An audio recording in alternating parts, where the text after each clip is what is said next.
Hello everyone, my name is Maria Kaiser and I did my research paper on Harlequin Ichthyosis. And what Harlequin Ichthyosis is a very rare skin disease. So when a baby is born with this disease, it inherits genes from the mother and from the father. Harlequin babies have been linked to a very specific gene, and it is the ABCA12 gene. This gene is responsible for providing instructions for making a protein known as ATP binding cassette transporter. These ABC transporter proteins carry many types of molecules across cell membranes. The ABCA12 protein plays a major role in transporting fats and cells that make up the outermost layer of the skin. This lipid transport is essential in development of your skin.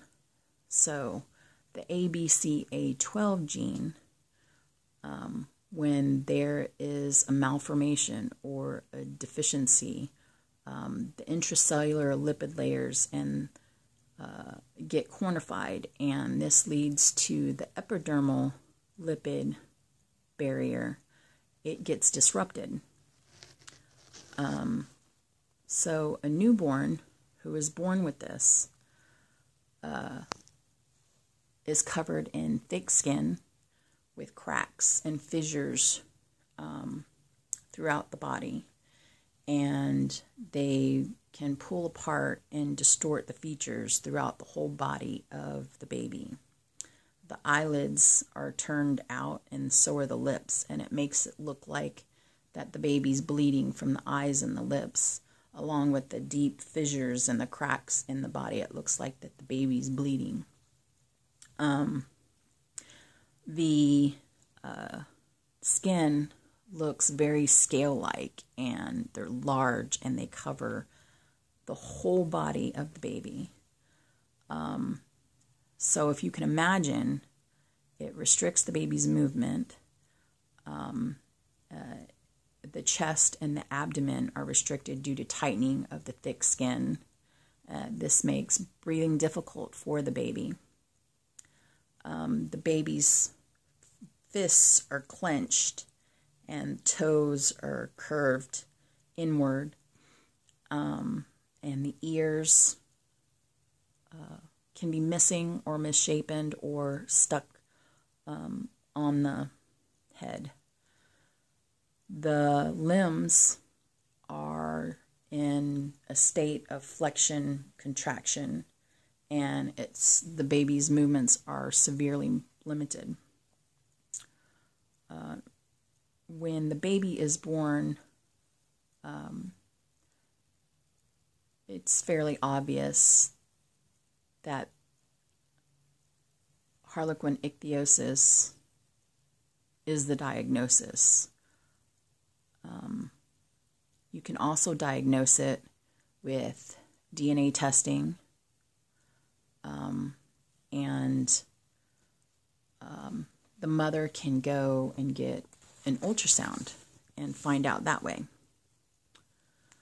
So after the patient has been diagnosed with Harlequin Ichthyosis, there's a series of laboratory values that need to be obtained on a very routine basis to identify potential problems and or infections. And the labs that need to be obtained are skin and blood cultures for infections. Blood urea nitrogen and creatinine levels need to be monitored for signs of renal failure. Calcium and glucose to make sure that there are no low levels. Hemoglobin for anemia. Electrolytes for dehydration. And white blood cells for signs of infection.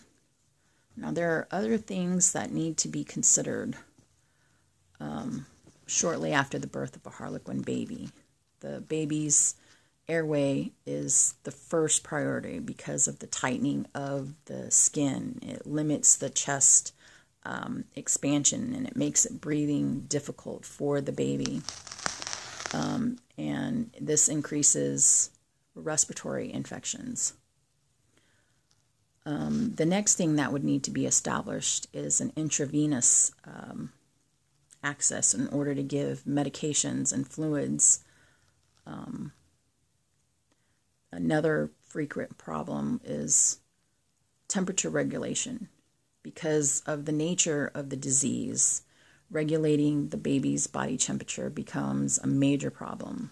So in order to help maintain proper body temperature, after the initial tests are done, the baby is placed in a humidified incubator, which helps keep the skin moist. So this is important for the baby because it helps shed these really thick layers that the baby has. So when aiding in the skin shedding, the doctor will prescribe a skin regimen that needs to be followed every day. And this will keep the skin pliable and moisturized and help accelerate the skin shedding. And it will decrease the tightness of the skin. So in order to help with that, the doctor might prescribe, and I'm going to butcher this, it's called etranate.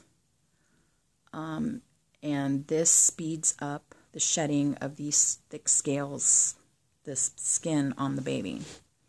Also to help with keeping the skin shedding, sorry, I dropped my phone, under control, regular baths need to be given, along with wet sodium chloride compresses and the application of lubricants to keep the skin moist and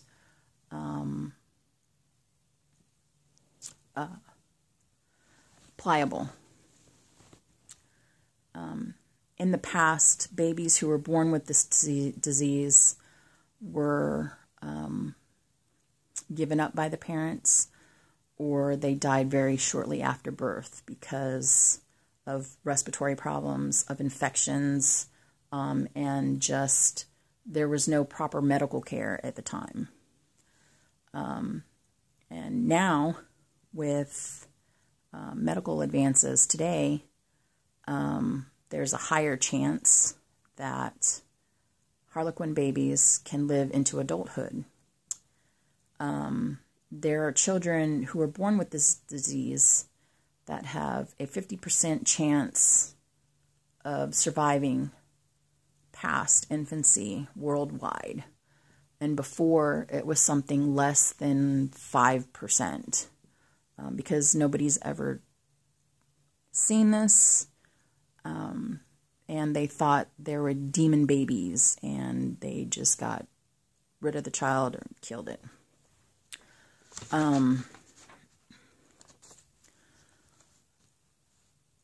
The treatment of this is a lifelong, depending on the severity of Harlequin disease.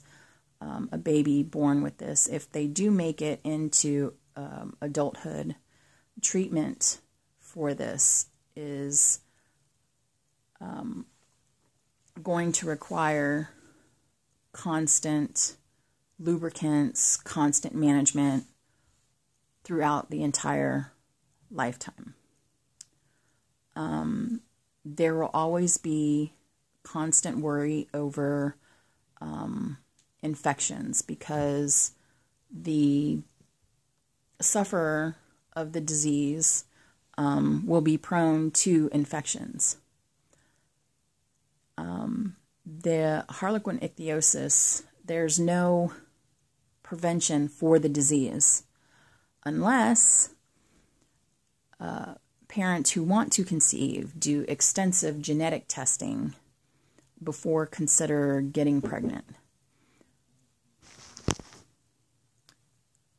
Parents with Harlequin babies usually have no idea that they're carriers. So they don't know until either the sonogram or they do this genetic testing beforehand.